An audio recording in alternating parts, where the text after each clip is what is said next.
Hello legends! Super Mario Bros. Is without a doubt one of the most important games in speedrunning history. Throughout the years, especially when speedrunning was beginning to become more mainstream, world record runs would often garner millions of views and be spread throughout social media, and for obvious reasons. The game is a classic. In mainstream culture, everyone has heard of it. So when someone beats it faster than anyone else before, it's an easy game to introduce speedrunning to the masses. And on top of that, it's a relatively simple game, a two-dimensional platformer with no obvious game-breaking glitches that make it look too outlandish to a general audience. But while the game has been instrumental in popularizing speedrunning over the past couple of decades, it appears as though its time in the sun may soon come to an end. Super Mario Bros. Seems to have a terminal illness, and by all metrics, it looks like it may pass away and enter into the afterlife in the not-too-distant future. And not because the game is any less popular, or because people treasure Super Mario speedruns any less, but because speedrunners are on the brink of achieving the perfect run. A run that is so perfect that it can't be beaten, even in theory. With all of the knowledge of the game collected over dozens of years, and given the constraints of the game, we have a pretty good idea about how fast it can be beaten by a human. And the current world record achieved by Verge11 in December 2025 is only 9 frames away from achieving this hard wall. Back in 2023, Nifsky became the first person to achieve a new world record while tying the theoretical TAS all the way up until the very final Bowser stage. This means that there was quite literally no way he could have been faster up until that point, which means that over 4 minutes into a 5-minute run, the goal wasn't really to play faster than any other player, it was merely to match the theoretical limit. This was a huge paradigm shift in the way the game was played, at least in regards to the world record contenders. Once you have one player, or now several players, who have reached the established skill ceiling all the way until the final stage, this no longer becomes a test to see who the objective better player is. It now becomes a race to see who can hit the ceiling for the entire run. And once that happens, the category is for all intents and purposes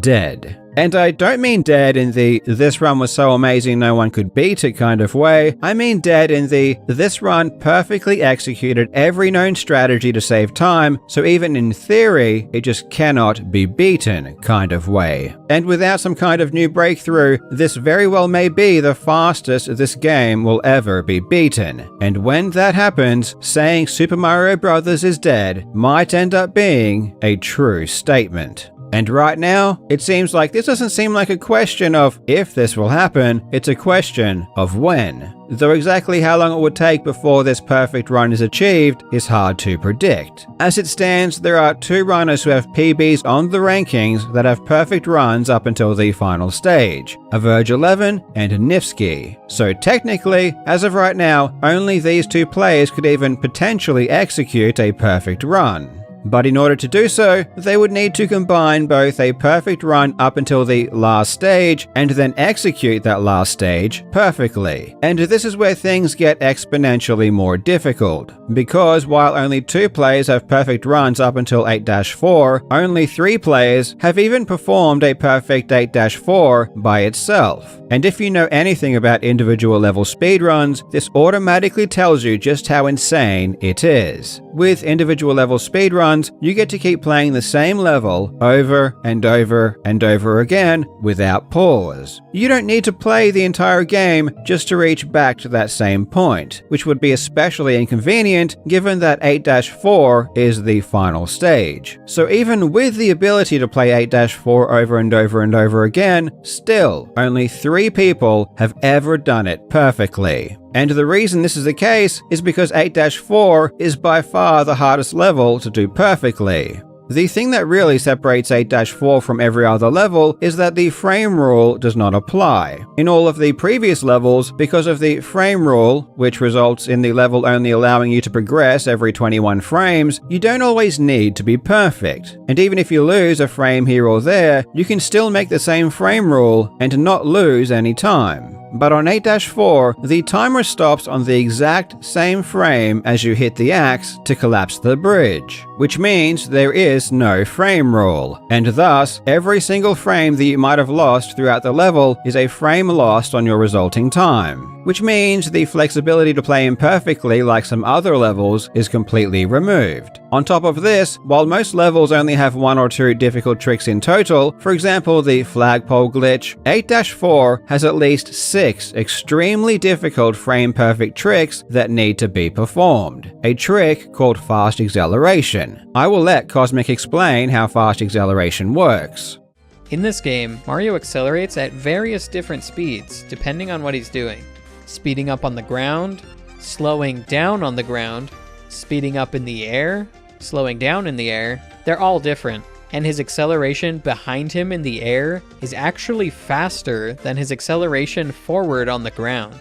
You can use this from a standstill to reach top speed faster, but you do have to spend some time turning around first, so this really only comes out faster if you do a perfect string of precise inputs.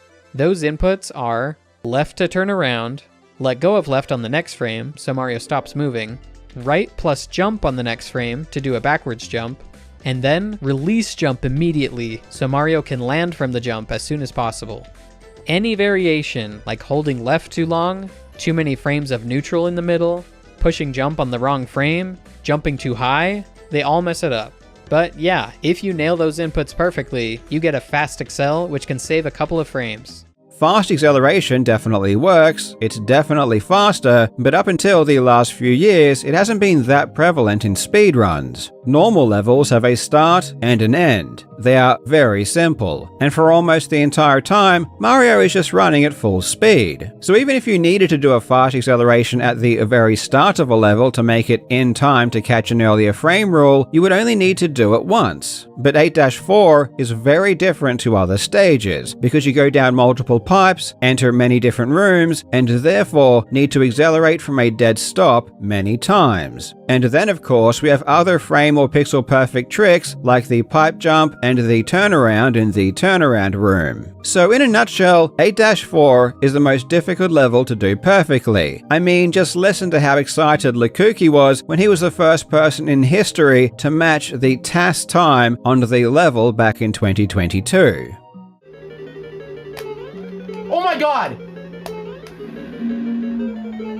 It's over! It's fucking over! Holy shit! Oh my god! Yes! Yes! Yes! Yes! Yes! Oh my god! Oh my god! It's over! Holy shit, bro! Oh my god! Holy shit! Oh my god!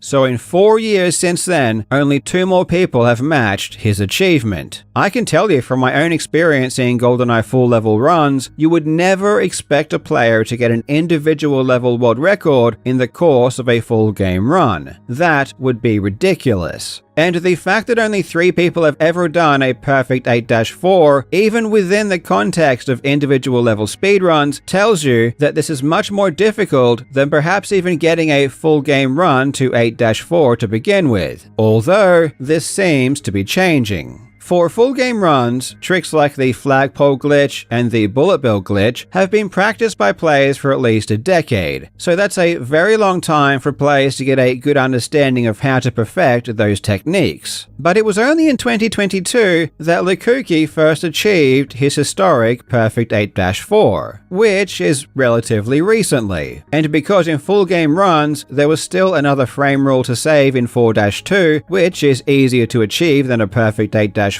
players still spent their time practicing 4-2, trying to save that final frame rule. However, when Nifsky got the perfect run all the way to 8-4 in 2023, this changed the focus. Now, the only thing to focus on, at least for him, was 8-4, as this was the only way to save further time. And that was only a few years ago, which isn't that long in the grand scheme of things. And now, players are finally starting to see the fruits of their labor. Several days ago, Nifsky became the first person to ever perform a perfect 8-4 back-to-back in practice. 2 perfect runs in a row.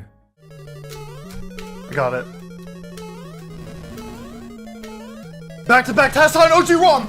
Oh my god. Oh my god. It's over. It's over. It's over. On OG ROM. On OG ROM. On OG ROM. On OG ROM. Oh my god. Oh my god. It's 4 a.m. I cannot pop off right now. I cannot pop off right now. I can't do it. Oh my god. Oh my god. There's actually no way. I just did it. I just did it. I just did it. I just did it. Oh my god. Bro. The reason this is so monumental is because, in layman's terms, this essentially equates to performing the perfect 8-4 first try, because generally it requires many tries, but when you've already done it once, the attempt counter resets until the next time you do it. To do it twice in a row, or first try in the way I'm categorizing it, proves that it's possible for him to do in a full game run. Of course, it was always theoretically possible he could do it in a full game run, even before this, but this is concrete proof. It is a physical manifestation of the progression of his skill, and it is a clear demonstration that a perfect Super Mario Bros. Run is no longer just a hope, but a proven inevitability. Now, it's still impossible to say how long it would take to achieve the perfect run, and it may not even be Niski. The current world record holder, Averge 11, is right up there as a contender. Or maybe someone new could come up in the near future and attain mastery relatively quickly. But whenever it happens, it will probably be one of, if not the most important world records in speedrunning history. Not because it's the most difficult, not because it's the most popular, but for a very specific reason. The goal in speedrunning is to beat the game as quickly as possible. And while there are some very basic games out there that are already maxed, like Dragster,